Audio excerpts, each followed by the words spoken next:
nakapasok na po sa Philippine Area of Responsibility ang Super Typhoon Inday as of 3 a.m. Yan po yung latest update po ng Pag-asa na nandito na nga po sa loob ng PAR itong bagyong Inday. Pero alam nyo ba, bago pa man yan pumasok sa Philippine Area of Responsibility, pambihirang pagkakataon daw yan kasi pinangalanan na ng Inday, no? Doon sa 11 p.m. bulletin ng Pag-asa kahit wala pa dito. Kasi po, nagtaas na po kasi sila ng signals kahit nga wala pa itong bagyong Inday sa loob ng ating Philippine Area of Responsibility. Itong update ay nakataas po ang signal number 1 sa ilang lugar sa Northern Luzon. Kabilang nga po dyan ang northeastern portion ng Cagayan. Muli, signal number 1 po dyan.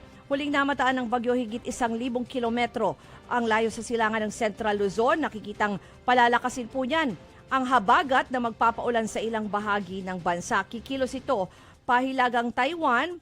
Bukas o Biyernes ay posibleng ramdam na ang malalakas na hangin at ulan ng bagyo sa silangang bahagi ng Northern Luzon. Kaya posible ring magtaas ng wind signals sa iba pang lugar.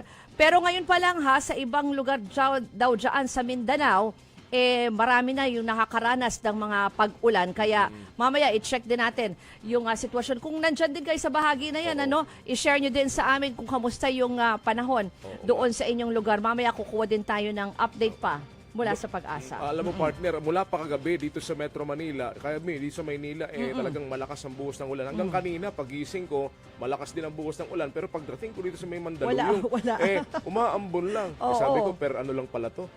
Depende sa lugar. Depende sa lugar lang pala. Kung nasaan ka. Kaya nga medyo maalinsangan pa rin yung panahon. Mga kapatid, patuloy po kayong tumutok sa 105.9 True FM para sa totoong balita, impormasyon, music, and entertainment. Mag-subscribe sa aming YouTube channel at podcasts. At sundan nyo rin po kami sa Facebook, Instagram, X, TikTok sa True Network PH. Bisitahin din po ang aming website, truefm.ph at panoorin kami sa True TV Signal Channel 19. Kami po ang 105.9 True FM.